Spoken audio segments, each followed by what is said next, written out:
श्री स्वामी समर्थ. मी प्रांजली.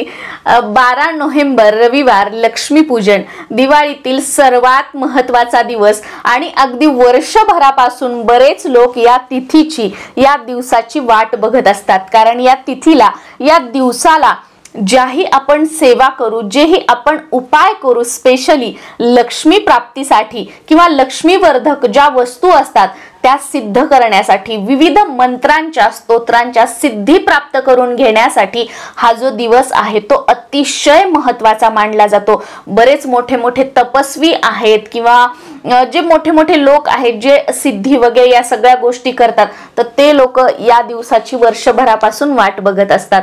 त्यामुळे या दिवसामध्ये आता आपण जे गृहस्थ आहोत तर आपल्याला खूप मोठे काही विधी माहित नसतात किंवा सिद्धी कशा प्राप्त करायच्या आणि आपल्याला त्यामध्ये पडायचं सुद्धा नाहीये. आपल्याला अगदी साधं सुद्धा माता लक्ष्मीची कृपा व्हावी, धनप्राप्तीचे मार्ग जे आहेत ते आपल्यासाठी खुले व्हावेत आणि जे काही आपण काम करतोय, कष्ट करतोय, मेहनत करतोय त्याला नशिबाची साथ मिळावी. जो पैसा येतोय तो घरामध्ये स्थिर राहावा, पैशाला पैसा लागावा, 4 पैसे मागे पडावेत, यासाठी अतिशय प्रभावशाली आणि महत्त्वाच्या सेवा सांगणार आहे. आणि सर्वात महत्त्वाचं, या सेवा जर मी तुम्हाला सांगणार आहे त्या वेळेमध्ये जर तुम्हाला करणं शक्य झालं, आणि खरंच आपले असे बरेच ताई आहेत की त्या खरंच करतात आणि बऱ्याचशा कमेंट पण येतात की अनुभवांच्या, तर त्या सर्व करणाऱ्या ताई आहेत ना, तो तुम्ही सांगणार आहेत त्या वेळेमध्ये करा. नक्कीच याचे तुम्हाला खूप छान अनुभव येतील.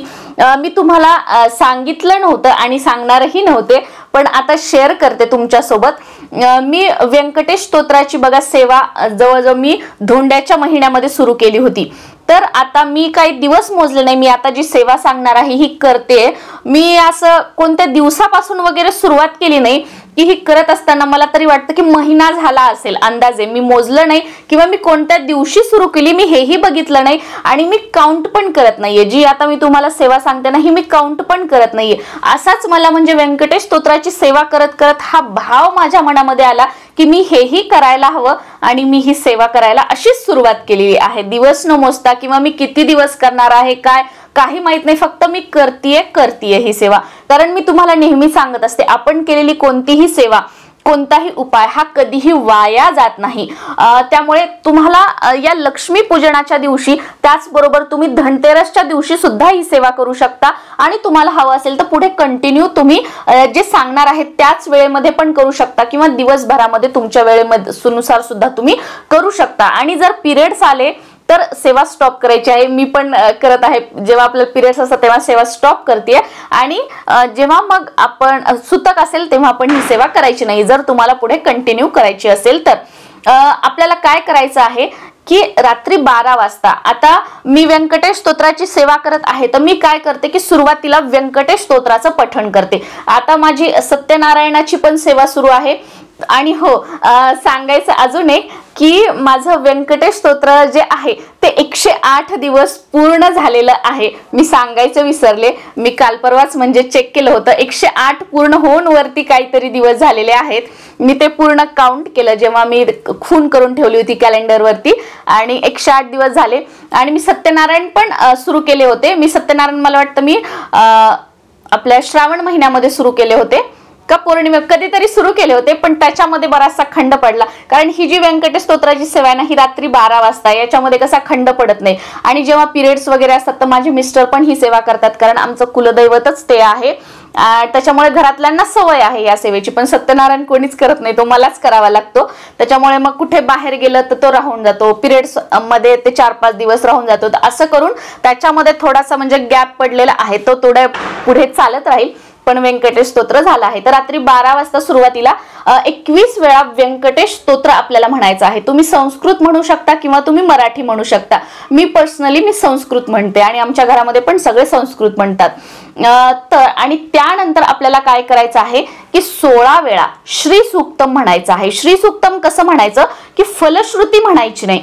16 वेळा आपल्याला फक्त श्री सूक्तम म्हणायचं, फलश्रुती सोडून. आणि 16व्या वेळेला जेव्हा आपण श्री सूक्तम म्हणू त्यावेळेला लास्टला 16व्या वेळेचं जेव्हा आपलं श्री सूक्तम म्हणून झालं त्यानंतर आपल्याला फलश्रुती म्हणायची आहे. या पद्धतीने 16 वेळा श्री सूक्तम म्हणायचं आहे. त्यानंतर आपल्याला 16 वेळा, आता हे लक्ष्मी पूजन आहे बघा, तर या दिवशी एक माळ करायचा आहे. पण मी माझं रोज जे सांगते तर मी रोज 16 वेळा म्हणत आहे. 16 वेळा विष्णू गायत्री मंत्र मी म्हणत आहे. पण हे लक्ष्मी पूजन आहे, मी स्वतः सुद्धा या दिवशी एक माळ विष्णू गायत्री मंत्र म्हणणार आहे. त्यानंतर एक माळ आपल्याला लक्ष्मी गायत्री मंत्र म्हणायचा आहे. रोज मी 16 वेळा म्हणते. एक माळ लक्ष्मी गायत्री मंत्र म्हणायचा आहे. त्यानंतर एक माळ आपल्याला कुबेर मंत्र म्हणायचा आहे. रोज मी 16 वेळा कुबेर मंत्र म्हणते. आणि त्यानंतर एक माळ आपल्याला नवार्णव मंत्र म्हणायचा आहे. रोज मी 16 वेळा हा नवार्णव मंत्र म्हणते. आता हे जे सगळे मंत्र आहेत तर हे तुम्हाला आपल्या दिंडोरी प्रणित श्री स्वामी समर्थ महाराजांचं जे केंद्र आहे, केंद्रातील आपलं नित्य सेवा स्तोत्र मंत्र जे पुस्तक आहे त्यामध्ये तुम्हाला हे जे सगळे मंत्र आहेत किंवा श्री सुक्तम वगैरे हे असेल, हे तुम्हाला त्यामध्ये मिळून जाईल. त्यातून तुम्ही वाचू शकता. किंवा तुम्ही काय करा, गुगलला जे सगळे आता मी मंत्र सांगितले, श्री सूक्तम, व्यंकटेश स्तोत्रम, विष्णू गायत्री मंत्र, लक्ष्मी गायत्री मंत्र, त्याचबरोबर कुबेर मंत्र, तुम्ही गुगलवर टाका, तुम्हाला PDF वर मिळेल. तुम्ही ते स्क्रीनशॉट काढून घेऊ शकता किंवा तुम्ही याच्या प्रिंट आणा आणि या पद्धतीने तुम्ही ह्या सेवा करू शकता. कारण बऱ्याच जणांना प्रॉब्लेम येतो की आमच्याकडे नित्य सेवेचं पुस्तक नाहीये, मग कसं तुम्ही गुगलवरून या पद्धतीने करू शकता. त्यानंतर आपल्याला कमलात्मक मंत्र एक माळ म्हणायचा आहे. मी रोज फक्त 16 वेळा म्हणते, पण या दिवशी एक माळ म्हणायचा आहे.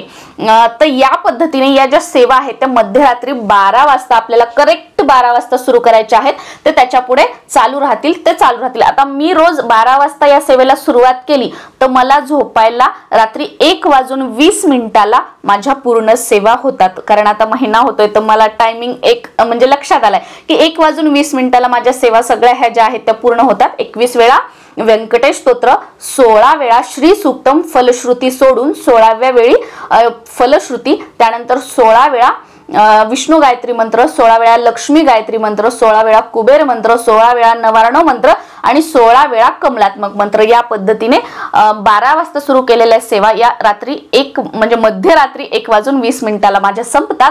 पण या दिवशी आपल्याला 16 वेळा आपल्याला श्री सूक्त म्हणायचं आहे, 21 वेळा व्यंकटेश स्तोत्र आणि बाकी जे मंत्र आहेत ते एक माळ आपल्याला म्हणायचे आहेत.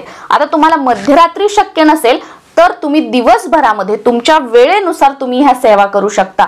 त्यातली त्यात सुद्धा जी म्हणजे अतिशय प्रभावशाली आपण वेळ म्हणू शकतो की तुमचं लक्ष्मी पूजन झालं की जर तुम्हाला पॉसिबल असेल तर तेव्हा सुद्धा तुम्ही या सेवा ज्या आहेत त्या करू शकता.